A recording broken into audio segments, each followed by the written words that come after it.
اللہ تعالیٰ نے قرآن مجید میں ارشاد فرمایا ہے کہ حل جزاء الاحسان الا الاحسان۔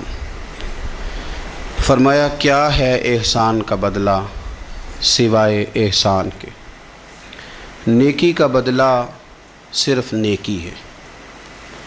دنیا میں جو لوگ خیر کے کام کریں گے تو اللہ تعالیٰ انہیں دنیا میں بھی خیر عطا فرمائے گا اور قیامت میں بھی خیر ہی عطا فرمائے گا۔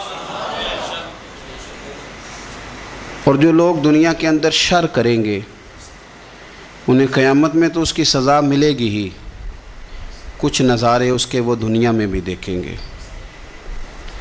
ارشاد فرمایا دوسرے مقام پر کہ وَمَن يَعْمَلْ مِثْقَالَ ذَرَّةٍ خَيْرًا يَرَهُ، اگر کوئی ذرے کے برابر خیر کرے گا تو اسے دیکھے گا، اسے وہ دکھائی جائے گی۔ اور وَمَن يَعْمَلْ مِثْقَالَ ذَرَّةٍ شَرًّا يَرَهُ، اگر ایک ذرے کے برابر شر کرے گا تو اسے بھی دیکھے گا۔ دنیا کے اندر کچھ سزائیں اور کچھ ہمارے حالات کی خرابی کا سبب ہمارے اعمال ہوتے ہیں۔ قرآن مجید نے کہا کہ وما اصابکم من مصیبت فبما کسبت ایدیکم ویعفو عن کثیر، فرمایا جو تمہیں مصیبت پہنچتی ہے تو تمہارے ہاتھوں کے کرتوتوں کے سبب، کسب کے سبب پہنچتی ہے۔ ویعفو عن کثیر، بہت ساری چیزیں تو ہم ویسے ہی معاف فرما دیا کرتے ہیں۔ زندگی دنیا میں رہتے ہوئے بھی انسان کو کچھ سبق دیتی ہے۔ اگر آپ فصل زمین میں بوئیں تو چاول کا بیج بوئیں گے تو وہاں چاول اگے گا، گندم نہیں اگے گی۔ اور اگر آپ کاشت گندم کریں گے تو گندم ہی وہاں سے اگے گی، وہاں سے چاول اگ سکتا نہیں۔ یہ نہیں ہو سکتا کہ آپ زندگی میں لوگوں کو تکلیفیں دیں اور خود آپ آرام سے سو جائیں، یہ ہو نہیں سکتا، یہ ممکن نہیں۔ دو جملوں میں میرے نبی پاک صلی اللہ علیہ وسلم نے ہمیں بات سمجھا دی ہے۔ اللہ کے رسول صلی اللہ علیہ وسلم نے فرمایا کہ تم اللہ کے بندوں پہ رحم کرو، اللہ تمہارے اوپر رحم فرمائے گا۔ لیکن بندوں کے بارے میں بندوں کا رویہ سخت ہو، اس کا لہجہ رب کریم کے بندوں کے بارے میں تلخ ہو، اس کے دل میں رحم کے، کرم کے میٹھے جذبات ہی نہ سرے سے ہوں، اور وہ کہے کہ میرے بارے میں نرمی کی جائے، تو یہ ہو نہیں سکتا، یہ ممکن نہیں ہے۔ ہم کیا کرتے ہیں؟ ہم اپنے تھوڑی دیر کے سکون کے لیے بہت سارے لوگوں کو تکلیف میں مبتلا کرتے ہیں، بلکہ بعض لوگ تو ایسے ہیں جو دوسروں کو مصیبت میں دیکھ کر خوش ہوتے ہیں، ان کو قلبی راحت نصیب ہوتی ہے۔ کسی شخص کو مشکل میں دیکھتے ہیں، پریشانی میں دیکھتے ہیں تو بڑا انہیں سکون میسر آتا ہے، اور میں نے دیکھا ہے کہ بغلیں بجاتے ہیں اور وہ باقاعدہ دلائل دیکھے ہیں، دیکھا نا ہمارے ساتھ ایسے کرتا تھا تو آج اس کا کیا حال ہو گیا ہے۔ باقاعدہ لوگ یہ کام کرتے ہیں۔ وہ ہمارے درویشوں نے اپنے رنگ میں بھی ہمیں بڑے مسئلے سمجھائے ہیں، پر اللہ کرے ہماری سمجھ میں بات آئے۔ اللہ کے بندوں نے نا سادی کر کے باتیں، سادی کر کے اور نرم کر کے اور ہمارے مزاج اور طبیعت کے مطابق ہمارے ذہنوں میں اتارنے کی کوشش کی ہے، اگر ہماری سمجھ میں آئے۔ دیکھیں نا درویش کیا کہتے ہیں، کہتے ہیں دشمن مرے تو خوشی نہ کریے۔ دلیل کیا ہے کہ سجنا بھی تو مر جانا ہے نا، یہاں تو یہ کہے نا کہ دشمن مر گیا تو دوست نہیں مرے گا۔ تو کس طرح سادہ کر کے اور عام فہم کر کے اور ذہن کے قریب جا کے بات سمجھاتے ہیں۔ کہتے ہیں کس بات کا چاؤ کر رہا ہے تو، دشمن مرے خوشی نہ کریے، وہ پائیا سجنا بھی مر جانا ہے، دیگر تے دن آیا محمد اوڑک نو ڈوب جانا ہے۔ یہ تو کس چکر میں تو پڑا ہوا ہے۔ ترمذی شریف حضرت واصلہ بن اسکے رضی اللہ تعالیٰ عنہ حدیث کے راوی ہیں، یہ حدیث ضرور یاد رکھیے گا۔ میرے نبی پاک صلی اللہ تعالیٰ علیہ وسلم نے فرمایا اپنے بھائی کو مصیبت میں دیکھ کے خوشی کا اظہار نہ کرو، اسے تکلیف میں دیکھ کر کبھی خوشی کا اظہار نہ کرو، ورنہ حضور فرماتے ہیں اللہ اس پر رحم کر دے گا اور تمہیں اس مصیبت میں مبتلا کر دے گا۔ کبھی بھی دشمن مرے تو کدے خوشی نہ کریے، کیونکہ سجنا بھی تو مر جانا ہے۔ کبھی اپنے بھائی کو مصیبت میں دیکھ کر آپ یقین کریں کہ میں نے دیکھا ہے کہ بھابھی کا خاندان کسی تکلیف میں آ گیا ہے تو وہ بجائے اس کے کہ ان کے لیے دعا ہوتی لیکن شریکہ چل رہا ہے نا، تو تبصرے ہوتے ہیں کہ میں نے تو پہلے ہی کہا تھا یہ لوگ ٹھیک نہیں. یہ بامروت با اخلاق اور وفادار لوگوں کا یہ رویہ ہی نہیں ہوتا. وہ تو گہرا دشمن بھی ہو گہرا، اس کے بارے میں بھی دیکھیں نا، میرے نبی پاک صلی اللہ تعالیٰ علیہ وآلہ وسلم کافروں اور منافقوں پر نرم دل نہیں تھے. ان کے بارے میں بھی حضور دعائیں کرتے تھے کہ اللہ انہیں خیر کی توفیق عطا فرما. تو کبھی بھی کسی کے بارے میں اس طرح کا رویہ اختیار نہ کریں، ورنہ وہ وقت دور نہیں کہ جب آپ اسی طرح کا ہمارا معاملہ عیب تلاش کرنے کا ہے. میں کس طرح کھول کے آپ کو یہ بات عرض کروں کہ لوگوں کا دل کرتا ہے کہ ہمیں خوبیاں نہیں کمیوں کا بھی پتہ چلے. ٹٹولتے ہیں کہ تو وہاں نہیں جاتا، تو جاتا تھا تو اب کیوں نہیں جاتا، اور تو اگر جاتا ہے تو پھر تو کوئی کہانی سنا، کوئی بات چھیڑ. یہ ہمارا مزاج ہے. ہم چاہتے ہیں، میرے رب نے ہمیں محدود بنایا ہے، ہم لامحدود کیوں ہوتے ہیں؟ اللہ نے ہمارے اوپر رحم فرمایا ہے کہ ہمیں دیوار کے پیچھے نظر نہیں آتا. یہ اس نے کرم فرمایا. اگر ہمیں نظر آتا ہوتا تو کتنے پردے کھل جاتے، اور بہت ساری چیزیں جو پردوں میں رہنی چاہیے تھیں وہ پردوں میں نہ رہتی. یہ اس نے کرم فرمایا ہے کہ ہمیں دیوار کے پیچھے نہیں سنتا. اس کو کرم سمجھو، پردے نہ کھولو. اگر ہمیں یہ خبر ہوتی کہ سامنے کیا ہے تو بہت سارے ہمارے معاملات خراب ہو جاتے. اس کا شکر ہے، اس کا کرم ہے. یہی بہتر ہے کہ پردوں میں وہ پردہ پوش رہے، اور وہ اگر پردے اٹھا دے تو کسے ہوش رہے. مہربانی کریں، آپ جو اللہ تعالیٰ نے ہمیں محدود بنایا تو لامحدود ہونے کی کوشش کیوں کرتے ہو؟ جہاں اس نے رکھا ہے وہیں رہنے کو اپنے لیے بہتر جانو، وہیں، ورنہ حالات خراب ہو جائیں گے. میرے نبی پاک صلی اللہ علیہ وسلم نے فرمایا، مسند احمد میں موجود ہے، حضور فرماتے ہیں لوگوں کی جاسوسی نہ کرنا، ان کے عیب نہ ٹٹولنا. بس حضور نے کہہ دیا تو کہہ دیا، نہیں ٹٹولنے تو سونیا تیرے غلام ہیں. سوال ہی نہیں پیدا ہوتا کہ ہم کبھی یہ کام کریں. حضور نے فرمایا کسی کے عیب نہ ٹٹولنا. اگر تم نے کسی کے عیب ٹٹول کے اسے رسوا کرنے کی کوشش کی تو فرمایا تم اگر 7 پردوں کے اندر بھی بیٹھے ہوئے تو وہاں بھی اللہ تمہیں رسوا کر دے گا. یہ نہ سمجھنا کہ میں چھپ گیا ہوں تو بچ جاؤں گا، اللہ تمہیں وہاں بھی رسوا. تو کچھ جرموں کی دنیا میں ہم دیکھتے ہیں، اور اس کا سادہ ترجمہ یہ ہے کہ جیسا کرو گے پھر ویسا بھرو گے. یہ ہوتا ہے، آپ اس سے بچ نہیں سکتے. اور اس وقت بندہ بڑا سمارٹ ہوتا ہے، وہ اپنے آپ کو بڑا تیز سمجھتا ہے. وہ کہتا ہے میں نے پتہ پھینکا تھا تو میرا پتہ چل گیا ہے، دیکھا نا پھر. اور کئی دفعہ میں نے دیکھا ہے شریف آدمی مجبور ہوتا ہے، وہ کیا کر سکتا ہے؟ شریف جو ہوا،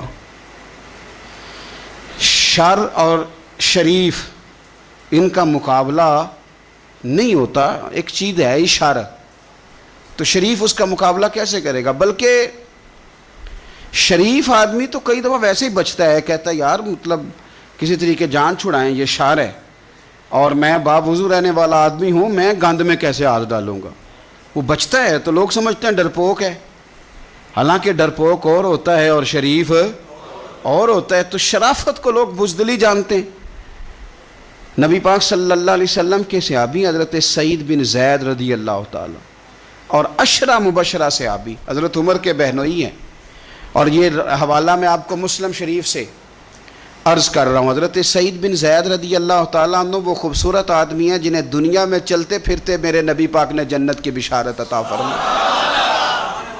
بندے کا قد کاٹ دیکھیں کہ جنتی بندہ، یعنی اتنا اعتماد حضور نے کیا کہ فرمایا اس کے بعد والے آخری دم تک کے اعمال پر بھی میں جانتا ہوں یہ جنتیوں والے کام کرے گا.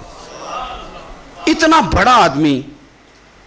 لیکن ایک عورت نے آ کے جھگڑا شروع کر دیا. اروا اس عورت کا نام تھا. اسے آ کے حضرت سعید بن زید سے جھگڑا شروع کیا کہ یہ جو مکان ہے نا آپ کا، اس میں اتنی جگہ میری ہے. مجھے آپ بتائیں کہ ایک شریف آدمی سے عورت جھگڑا کرے تو بندہ جواب میں کچھ کر سکتا ہے؟ اب میری بات کو سمجھیں. آپ شریفوں کی مجبوریاں تو سمجھیں کتنی زیادہ ہیں. بھئی ایک عورت آ گئی، اس نے دعویٰ کر دیا، اب بلا وجہ انسان کٹہرے میں کھڑا ہو جاتا ہے. یہاں کو بندہ آگے کہہ دیتا، کہتا جی میں نے 20 لاکھ روپیہ لینا ہے، تو شریف آدمی ادھر کیا کرے گا؟ وہ تو مفت میں، اور دائیں بائیں بیٹھے لوگ ویسے ہی پریشان ہو جائیں گے کہ پتہ نہیں کوئی بات ہوتی ہے تو کوئی آتا ہے نا۔ اس نے کہہ دیا کہ مکان میں میرا حصہ ہے، اور کہہ کسے دیا؟ اسے جن کے اعمال کے صحیح ہونے کی گواہی مدینے والے رسول نے عطا فرمائی۔ اس نے کہا جناب یہ مکان میں میرا حصہ ہے۔ اب حضرت سعید بن زید رضی اللہ تعالیٰ عنہ فرمانے لگے یہ زمین اسی کو دے دو، ختم ہو گئی بات۔ شریف آدمی کیسے جھگڑا کرے؟ اب میں آپ کو ایک بات بتاؤں، اگر اس طرح بھی بندہ کر دے تو باتیں پھر بھی ہوتی ہیں۔ لوگ کہتے ہیں بلا وجہ تو نہیں نہ دے دی، ایسے تو نہیں نہ کوئی دے دیتا 4 مرلے، او بھائی ایسے تو نہیں نہ۔ فوراً فرمایا حضرت سعید بن زید، فرمایا دے دو اسے۔ تو آپ کے اہل خانہ کہنے لگے حضور جب آپ اسے کیوں دے رہے ہیں؟ فرمایا تم دے دو۔ میرے نبی پاک صلی اللہ علیہ وسلم نے فرمایا جس نے ایک بالشت زمین پر ناجائز قبضہ کیا، اللہ قیامت کے دن 7 زمینوں کا توق بنا کے اس کے گلے میں ڈال دے۔ فرمایا اٹھانے دو اسے، توق اسے اٹھانے دو۔ اور ایک حدیث میں فرمایا 7 زمینوں میں دھنسا دے گا اللہ اسے اٹھانے دو، دے دو۔ لیکن تکلیف تو ہوتی ہے نا۔ اب یہ نہیں ہے کہ کہاں سے اتنا حوصلہ بندہ کرے، دل تو ٹوٹ جاتا ہے نا کہ یار میرے اوپر اس طرح الزام لگانا، اور اس طرح کسی شخص کے بارے میں وہ بندہ جس نے زندگی تقوی میں گزار دی اس پر اتنا گھنونا الزام لگا دینا۔ اب حضرت سعید بن زید نے نا لوگوں کو کہہ دیا دے دو، لیکن جب تنہا گئے تو دل ٹوٹا ہوا تھا، کلیجہ پھٹا ہوا تھا، طبیعت پریشان تھی، ہاتھ اٹھائے، کہا اللہ سچائیاں بھی تو جانتا ہے، جھوٹ بھی تو جانتا ہے، ظاہر چیزوں کو بھی تو جانتا ہے، چھپی ہوئی کو بھی تو جانتا ہے۔ اللہ اگر یہ جھوٹی ہے تو اسے اندھا کر دے، اور اللہ یہ جو زمین اس نے مجھ سے لی ہے نا پھر اس میں اس کی قبر بنا دے۔ بعض شارحین نے لکھا ہے کہ حضرت سعید بن زید تو پہلے وصال کر گئے، لیکن وہ عورت زمین تو لے لی، گھر میں رہتی تھی پر اندھی ہو کے رہتی تھی، ڈھونڈتی پھرتی تھی، دائیں بائیں جاتی تھی۔ تو لوگ اسے کہتے تھے کیا بنا؟ کہنے لگی کچھ نہ پوچھو، مجھے سعید بن زید کی دعا لگ گئی ہے، مجھے لگ گئی دعا۔ تڑپتی تھی، روتی تھی، کنواں کھدوایا ہوا تھا، امیر لوگوں نے گھر میں کنواں کھدوایا ہوا تھا، تو یوں لگتا ہے کہ پانی بھی کوئی نہیں پلاتا تھا، کوئی نواسا نواسی پوتا پوتی بھی قریب نہیں آتا تھا۔ پانی پینے کے لیے کنویں میں گئی تو اندر ڈوب کے مر گئی۔ اس کا گھر ہی اس کی قبر بن گیا۔ دیکھیں نا، لوگ اس وقت سمجھ رہے ہوتے ہیں کہ جناب دیکھا نا میرا پتہ چل گیا، ہنس رہے ہوتے ہیں کہ دیکھا میں نے کتنا رسوا کر دیا، دیکھا پھر فلانا کتنی منتیں کر رہا تھا، دیکھا، اور تمہیں پتہ نہیں۔ تم کیا سمجھتے ہو کہ جس کو تم نے رسوا کرنا چاہا اس کا کسی جو ہے وہ وزیر مشیر اور بڑے آدمی سے تعلق نہیں تھا تو وہ تمہارے ہتھے چڑھ گیا؟ یاد رکھنا اگر اس کا وزیروں مشیروں سے تعلق نہیں نا غریب کا، تو اللہ ولی الذین آمنوا، اللہ تو وارث ہے کہ نہیں مومنوں کا؟ اللہ تو وارث ہے کہ نہیں مومنوں کا؟ نبی پاک تو والی ہیں کہ نہیں اپنی امت کے؟ تو تم کس طرح سمجھتے ہو کہ بندہ اور وارث شاہ مان کرینا وارثہ دا، رب بے وارثہ کر کے مار دائی۔ تو ہم جب چل رہے ہوتے ہیں نا تو پھر تو ہماری قد کاٹ کا کون مقابلہ کرے، اور جب ہم چڑھ جائیں ہوا کے گھوڑے تو پھر کون ہمارا رخ پھیرے۔ لیکن یاد رکھنا ایک عدل کرنے والی ذات ہے، جب لگامیں کھینچتی ہے تو پھر لوگوں کو کوئی چارہ۔ اپنی زندگی کے اندر کبھی بھی کوئی کام ایسا نہ کریں، کبھی بھی۔ آگے بڑھتا ہوں۔ بصرے کا گورنر حجاج بن یوسف بڑا ظالم آدمی تھا، تو حضرت سعید بن جبیر رضی اللہ تعالیٰ عنہ ایک تابعی بزرگ تھے، تو آپ نا اس کے غلط کاموں پہ اسے ٹوکا کرتے تھے۔ ہمارا یہ مسئلہ ہوتا ہے کہ جب ہمیں کوئی ٹوکتا ہے تو ہمیں ضد چڑھتی ہے، یہ نہیں دیکھتے کہ میں پہلے دیکھ لوں میری کہیں کوتاہی پہ تو نہیں ٹوک رہا۔ وہ ظالم تھا، آپ اسے ٹوکتے تھے۔ تو جب روک ٹوک ہونے لگی تو یہ جو بادشاہ قسم کے لوگ ہوتے ہیں ان کی خواہش ہوتی ہے کہ ہمیں پوچھنے والا کوئی نہ ہو۔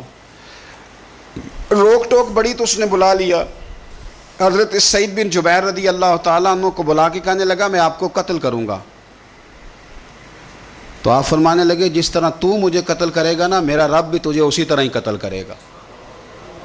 اللہ والے تھوڑا کسی سے ڈرتے ہیں، وہ اسی طرح تجھے قتل کرے گا۔ کہنے لگا حضرت سعید بن جبیر رضی اللہ تعالیٰ عنہ سے کہ اگر آپ مجھ سے معافی مانگ لیں گے تو میں آپ کو چھوڑ دوں گا. تو آپ فرمانے لگے معافی تو میں روز مانگتا ہوں پر صرف اپنے رب سے. تجھ سے کاہے کی معافی مانگوں, کس بات کی تجھ سے معافی مانگوں؟ کہنے لگا پھر آپ بعض جلاد سے کہنے لگا اسے قتل کرو. آپ نے ہنسنا شروع کر دیا. تو وہ کہنے لگا ہنستے کیوں ہو؟ فرمانے لگے تیری جرت پہ ہنس رہا ہوں کہ خدا کا کمزور بندہ ہو کے تو کس طرح کی جرت کے ساتھ باتیں کر رہا ہے کہ میں تجھے قتل کرا دوں گا. اس نے کہا پکڑو, اور غصے میں آ گیا, پکڑو اور انہیں قتل کرو. جب قتل کرنے لگے تو آپ نے منہ کعبے کی طرف کر لیا اور پڑھا انی وجہت وجہی للذی فطر السماوات والارض حنیفا وما انا من المشرکین. کعبے کی طرف منہ کر کے یہ دعا پڑھی تو کہنے لگا اچھا اس کا رخ پھیر دو کعبے سے. تو آپ کا جب رخ پھیرا تو آپ فرمانے لگے تو بڑا ہی بیوقوف ہے, فَإِنَّمَا تُوَلُّوا فَثَمَّ وَجْهُ اللَّهِ. تمہیں پتہ نہیں منہ جدھر بھی کرے اللہ ادھر ہی ہوتا ہے. تو بڑا بیوقوف ہے, تو کعبے سے رخ پھیر کے سمجھتا ہے کہ اللہ کوئی معاذ اللہ مقید ہے, ادھر رب تو ہر طرف ہے, جلوہ تیری ذات کا کو بکو ہے, میں جدھر دیکھتا ہوں ادھر تو ہی تو ہے, جدھر دیکھتا ہوں ادھر. جے میں تینوں اندر جانا تو پھر مقید جانا, تو جے میں تینوں باہر جانا تے اندر کون سمانا, اندر بھی تو ہے تے باہر بھی تو ہے تے بلا کون نمانا. فرمایا کہ بھئی ہر طرف ہی اللہ ہے. اب اس نے پتہ کیا کیا, آپ کو جب قتل کروا رہا تھا نا تو حضرت سعید بن جبیر نے ہاتھ اٹھایا کہ اللہ میرے بعد اسے کسی اور کو قتل کرنے کا موقع نہ دینا, میں اتنی بات کسی اور پر اسے مسلط نہ کرنا. حضرت سعید بن جبیر قتل ہوئے, شہید ہوئے تو اتنا خون بہا, اتنا خون بہا کہ خون بند ہی نہیں ہوتا, اتنا خون. وہ کہنے لگا وزیروں سے, مشیروں سے, طبیبوں سے کہ اتنا خون. تو وہ کہنے لگے بادشاہ یہ خون بتاتا ہے کہ یہ بندہ تجھ سے ڈر کے نہیں مرا, ورنہ تو تلوار بندے کے قریب آتی ہے تو خون خشک ہوتا جاتا ہے, ورنہ تو حکم ہوتا ہے سزائے موت کا تو لوگوں کے کپڑے ڈھیلے ہو جاتے ہیں, جسم کمزور ہو جاتا ہے. یہ بندہ نہ ڈر تھا اس لیے اتنا اس کا خون نکلا ہے کہ اسے کوئی ڈر نہیں تھا. حضرت سعید بن جبیر کو قتل کرنے کے بعد نا حجاج بن یوسف 15 دن زندہ رہا ہے, صرف 15 دن. کینسر ہو گیا پیٹ میں, اتنی تکلیف ہوئی کہ جس بیماری کو آج آپ کینسر کہتے ہیں کہ کسی کی سمجھ میں نہیں آتا تھا. طبیب گوشت کی بوٹی ڈالتا تھا دھاگے کے ساتھ پیٹ میں, تو باہر آتی تھی تو وہ گل سڑ کے باہر نکلتی تھی. اس کے اپنے بھی اس کے کمرے میں نہیں جاتے تھے. او یارو, ظلم کرتے ہوئے لوگ سوچتے نہیں کہ اس کا حساب کتنا بھیانک ہوگا. رات کو چیخ مار کے اٹھتا, گھر والے کہتے تجھے کیا ہوا؟ وہ کہتا تھا جب بھی میں سوتا ہوں تو سعید بن جبیر میری خواب میں آتے ہیں اور میری ٹانگ پکڑ کے گھسیٹتے ہیں تو میری آنکھیں کھل جاتی ہیں. یہ جو بد دعائیں ہیں یہ تمہارے بستر تک تمہارا پیچھا کرتی, یہ نیندوں میں سوراخ کر دیتی. لوگ کہتے ہیں پتہ نہیں کیا بات ہے, سویا نہیں جاتا. تو میں کہتا ہوں پتہ کر لو, شاید کو بات نکل ہی آئے.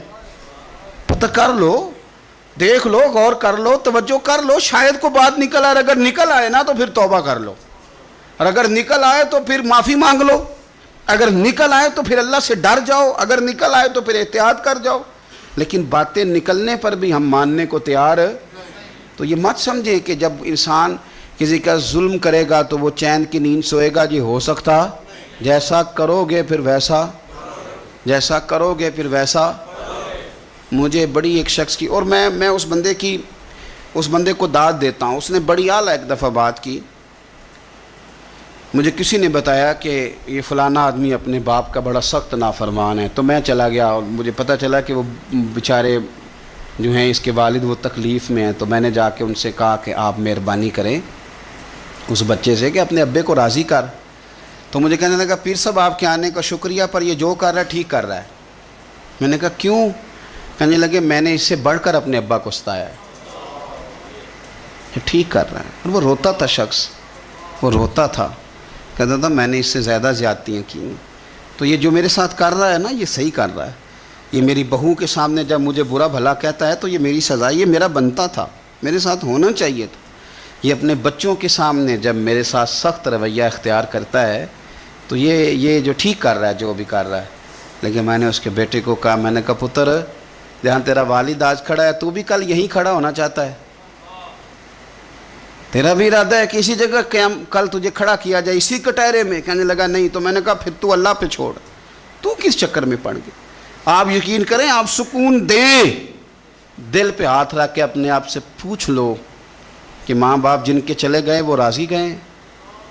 نہ کسی کو بتانا, نہ کسی سے ذکر کرنا, وہ اپنے آپ سے پوچھ لو. اگر وہ راضی نہیں گئے تو پھر قبروں پہ جاؤ, کہ پھر ان کے لیے دعائے مغفرت کرو, پھر قبر پہ ہی بیٹھ جاؤ. میرا رب تو وہاں بھی تمہاری صلح کرانے کو تیار ہے, وہاں بھی کرم کر دے گا اللہ. اور جن کے موجود ہیں وہ تھوڑی غور کر لیں, وہ ایک دفعہ پلٹ آئیں, واپس آ جائیں. آپ جب کسی سے پیار کر رہے ہوتے ہیں بوڑھے سے, تو آپ اپنا بڑھاپا محفوظ کر رہے ہوتے ہیں. جب آپ قدر کر رہے ہوتے ہیں تو آپ اپنی قدر کے لیے آنے والا اپنا مستقبل محفوظ کر رہے ہوتے ہیں. اپنی زندگی کے لب و لہجوں پہ, اٹھنے بیٹھنے پہ غور کرو. میں بڑی ذمہ داری سے کہتا ہوں, ادھر دیکھنا میری طرف. بیٹیاں بڑی پیاری ہوتی ہیں, اور ان کے سسرال سے جب ٹیلی فون آتا ہے نا, اور یہ رو پڑتی ہیں کہ ابا جان بھائی جان میں تکلیف میں ہوں, تو آپ یقین کرنا کہ پھر نا شاید زندگی میں بندہ اتنا مجبور کبھی نہیں ہوتا جتنا بیٹی کے فون پہ ہو جاتا. کر بھی کچھ نہیں سکتا اور رہ بھی نہیں سکتا, تو پھر تھوڑی نیکی نہ کر لیں. جس بیٹی کو ہم گھر لائے ہیں اس سے پیار شروع کر دیں, ہم اس کی غلطیوں کو معاف کرنا شروع کر دیں, تاکہ کوئی ہماری بیٹی کی غلطیوں کو بھی معاف کرنا شروع کر دے. یہ سودا ہم کیوں نہیں کرتے؟ میرے نبی پاک علیہ السلام نے فرمایا تو رحم کر, اللہ تیرے اوپر رحم کرے گا. تو ہم کیوں نہ یہ کام شروع کریں کہ جو ہمارے ہاں ہے اس کے ساتھ اپنا رویہ ٹھیک کر لیں, تو پھر دیکھیں معاملات کتنے تیزی کے ساتھ بہتر ہوں گے. تو میرے عزیز, یہ مکافات عمل ہے, بڑی جلدی حساب دینا پڑتا ہے, بڑی جلدی, اور ایسے ہی لمبا وقت نہیں بیتتا, بس تھوڑا سا. بخاری شریف میں حضرت خباب بن ارت رضی اللہ تعالیٰ عنہ ایک صحابی ہیں, غریب آدمی تھے, اللہ نے کرم فرمایا, مدینے والے رسول کا کلمہ پڑھ گئے. اور یہ وہ خوش قسمت آدمی ہے جنہیں کبھی کبھی میرے نبی پاک خود ملنے تشریف لے جایا کرتے. میں نے سنا ہے وہ بن سمر کے میری عیادت کو آ رہے. تو کبھی کبھی نہ کبھی کبھی حضور بھی سرکار بھی چر ہویا نا مینوں ترلے لیندے آ, تے کدی موڑ میرے ول واگا, تے خواب میری چ ایک وار جیاویں میں ساری عمر نہ جاگاں. تو سرکار کبھی کبھی جاتے. اور یہ وہ صحابی ہیں, دو بندے ایسے تھے صحابہ میں جن کو حضرت عمر اٹھ کے ملتے تھے, اور جب یہ دو لوگ آتے تھے تو عمر اپنی جگہ پہ بٹھاتے تھے. ایک حضرت خباب اور دوسرے سیدنا بلال. فرماتے تھے انہوں نے تکلیفیں سہی ہیں دین کے لیے. حضرت خباب لوہے کا کام کرتے تھے, ان کی مالکن عمار بڑی سخت عورت تھی, لوہے کا کام کرتے تھے. حضور صلی اللہ علیہ وسلم کا کلمہ پڑھ گئے. ایک دن مالکن کو پتہ چل گیا کہ یہ تو دین اسلام میں چلا گیا, تو وہ آئی بڑے غصے میں باولی ہو کر, اور آپ نے رکھا ہوا تھا وہ لوہے کی سلاخ آگ میں رکھی ہوئی تھی, تو اس نے جلدی سے وہ سلاخ اٹھائی اور جناب خباب کے سر پہ رکھ دی. جلتی ہوئی سلاخ وہ آگ کا انگارہ بن جاتی, جل گیا سر مبارک. بڑی تکلیف میں آئے میرے رسول پاک صلی اللہ علیہ وسلم کے حضور, عرض کی حضور میں تکلیف میں ہوں, میرے لیے دعا فرمائیں. حضور نے کیا جملے کہے, قربان جائیں مدینے والے کی دعاؤں پر, حضور کی دعاؤں پر بھی قربان. اور میرے اعلیٰ حضرت فرماتے ہیں جب نبی پاک دعا کرتے تھے تو دعا اوپر نہیں جاتی تھی, قبولیت نیچے آ جاتی تھی. خدا کی رضا چاہتے ہیں دو عالم, خدا چاہتا ہے رضائے محمد صلی اللہ علیہ وسلم. اجابت کا جوڑا, عنایت کا صحرا, دلہن بن کے نکلی دعائے محمد, اور اجابت نے جھک کر گلے سے لگایا بڑی ناز سے جب دعائے محمد صلی اللہ علیہ. تو رسول پاک صلی اللہ علیہ وسلم نے دعا کی, اور دعا کیا کی حضور نے؟ نبی پاک نے دعا دی, اے اللہ میرے خباب کی مدد فرما, اے اللہ میرے خباب کی. دعاؤں کا رنگ ہوتا ہے اگرچہ ہمیں نظر نہ بھی آئے. تو حضور نے دعا کر دی. اب حضرت خباب کہتے ہیں کہ اس دعا کا رنگ میں سوچتا تھا, لیکن نا مکے کے حالات ہیں اور زیادہ کثرت سے تعداد کافروں کی ہے, اور طاقت میں بھی کافر ہیں, اسلام پہ بظاہر غربت ہے. اب اس دعا کا رنگ کیسے نظر آئے؟ لیکن اگر کرم کرنے والا اللہ ہو تو پھر ضروری نہیں کہ ظاہری اسباب لوگوں کی نظر میں آئیں، پھر وہ رنگ بنا لیتا ہے، پھر وہ ساری رحمتیں خود بخود فرما دیتا ہے۔ حضرت خباب کہتے ہیں وہی میری مالکن عمار بیمار ہو گئی، اتنی بیمار ہوئی، اس کے سر میں کوئی درد اٹھا، اتنی تکلیف کہ ہر طبیب، ہر حکیم، ہر جگہ گئی، جب کوئی نتیجہ نہ نکلا تو ایک طبیب نے اسے بتایا کہ سولاخ گرم کر کے نا تو سر پہ لگوایا کر، تجھے آرام آئے گا۔ تو آپ فرماتے ہیں پھر ایک دن وہ گھر آئی اور گھر آ کے مجھے کہنے لگی لوہے کی سولاخ اچھی طرح آگ میں تپا کے نا تو میرے سر پہ رکھ۔ کہتے ہیں لوہا تپ رہا تھا، میں پکڑ رہا تھا، اس پہ سر پہ رکھ رہا تھا اور مدینے والے رسول پہ درود و سلام پڑھ رہا تھا۔ میں گویا میری توجہ حضور کی اس دعا کی طرف چلی گئی جو سرکار نے فرمائی کہ یہ انداز ہے قبولیت کا، یہ انداز ہے کہ کوئی جنگ نہیں کرنی پڑی، کوئی بہت زیادہ انقلاب، بس حضور نے دعا کر دی اللہ اس کی مدد فرما۔ تو کچھ فیصلے اللہ پہ بھی چھوڑ دینے چاہیے، بڑی جلدی رب کریم وہ فیصلے فرما دیتا ہے اور بڑی جلدی انصاف ہوتا۔ ہم لوگ نا احتیاط نہیں کرتے، نہ بولنے میں، نہ چلنے میں، نہ بات کرنے میں، نہ ہم دیکھتے ہیں کہ بندہ کس کیٹیگری کا ہے، نہ ہم نے سفید داڑیاں دیکھنی ہیں، نہ ہم نے علم دیکھنا ہے، نہ ہم نے کوئی دین کی نسبت دیکھنی ہے، نہ ہم نے تقویٰ دیکھنا ہے، کیونکہ اس وقت میرے ذہن کو بات چڑھ گئی ہے تو وہ ہم نے کر کے چھوڑ دی۔ ہم نے سٹیٹس بھی نہیں دیکھنا کہ بندہ سامنے جو ہے اس کا معیار کس لحاظ کا ہے، اور وہ کہتے ہیں جی میں بڑا جذباتی ہوں تو میں اماں کے سامنے بول پڑتا ہوں، میرے سے بات ہو جاتی ہے، تو میں کہتا ہوں تو بالکل جذباتی نہیں، اگر اماں کے سامنے بول پڑتا ہے تو ایس ایچ او کے سامنے بھی بول کے دکھا، پھر تیرا پتہ چلے گا۔ اگر تو جذباتی ہے اور ابا کے سامنے تجھے غلطی لگ جاتی ہے تو جج صاحب کے سامنے بھی غلطی لگے نا، پھر تو تیرے جذبات کی سمجھ آئے۔ لیکن یہ غصہ بڑا سیاںا ہے، تو میں بات ٹھیک کر رہا ہوں اور میری بات میں اچھی طرح توجہ کریں، غصہ ہمارا بڑا سمجھدار ہے، تگڑے بندے پہ آتا یہ مڑے بندے پہ آتا ہے، غریب آدمی سمجھدار غصہ ہے، اوہو اتنا یہ غصہ عقل مند ہے، اتنا سمجھدار ہے کہ یہ جناب حد ہو جاتی ہے بات کرتے ہوئے۔ اور میرے ابا جی بڑی سادی مثالیں کبھی کبھی مجھے سمجھاتے تھے تو میں بڑی بات کو سمجھتا تھا۔ وہ کہتے تھے کہ ہم دیہاتی لوگ بھی عجیب ہیں، گالیوں پہ لڑ پڑتے ہیں اور اتنی لمبی لڑائی ہوتی ہے کہ بات تھانے جاتی ہے، تو جس گالی کی وجہ سے ہم نے ایک دوسرے کے سر پھوڑے ہوتے ہیں وہ جا کے تھانے ہمیں 2500 گالیاں کھانی پڑتی ہیں۔ یہ ہمارا عجیب بیوقوفوں والا عمل ہے کہ جس بنیاد پہ یہاں لڑے تھے، میری بات کی سمجھ آ رہی ہے آپ حضرات، تو وہ پھر بڑی رسیلی سجیلی بات کرتے ہیں۔ میرا خیال ہے ہم سے محکمہ والے لوگ کیا کرتے ہیں ہم، تو غصہ بڑا ہمارا عجیب و غریب قسم کا ہے۔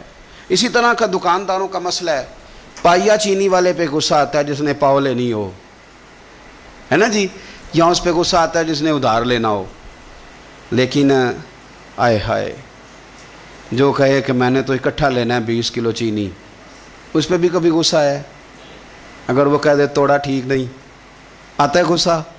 کہتا ہے میں اندر سے نیا لے کے آتا ہوں۔ میں نے تو ڈاکٹروں کا یہ حال دیتا ہے، ڈاکٹروں کا، آپ یقین کریں یہ میں نیچے سے شروع ہوا ہوں، اور اگر آپ مجھے تجزیہ بیان کرنے کا کہیں گے تو میں بڑا اوپر تک جاؤں گا۔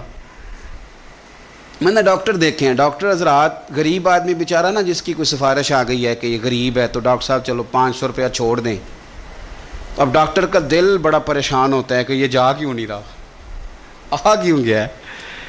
اور اگر اس کو پتہ چل جائے کہ جس شخص کے ساتھ میں نے ڈاکٹروں کو خود فون کرتے دیکھا ہے کہ آپ کی اپوائنٹمنٹ تھی آپ آئے کیوں نہیں، اس لیے کہ اس کا سٹیٹس بڑا ہے، یہ آپ کی اخلاقی کمزوری ہے، آپ کمزور ہیں اخلاقی طور پہ، اس طرح آپ کرتے ہیں۔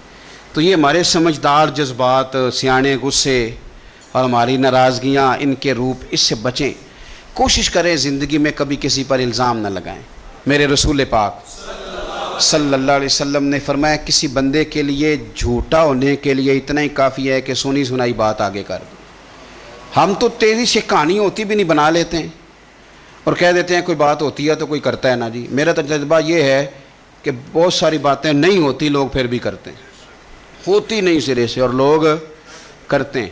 حضرت سعد بن ابی وقاص رضی اللہ، یہ بھی بخاری کتاب الاذان میں آپ کو روایت ملے گی، یہ عشرہ مبشرہ صحابی ہیں، اور نبی پاک صلی اللہ علیہ وسلم نے ایک مقام پہ فرمایا تھا جب یہ بیمار ہو گئے اور پریشان ہو گئے کہ پتہ نہیں تندرست ہوں گا بھی کہ نہیں، تو حضور نے فرمایا سعد فکر نہ کر، اللہ شفا دے گا۔ اور تیری وجہ سے اسلام کا فائدہ کرے گا اور کفر کا نقصان کرے گا۔ میں نے کہا کہ ڈائریکٹ آ کے کوئی بندہ الزام لگا لے تو شریف آدمی بھلا جواب کیا دے اس کو؟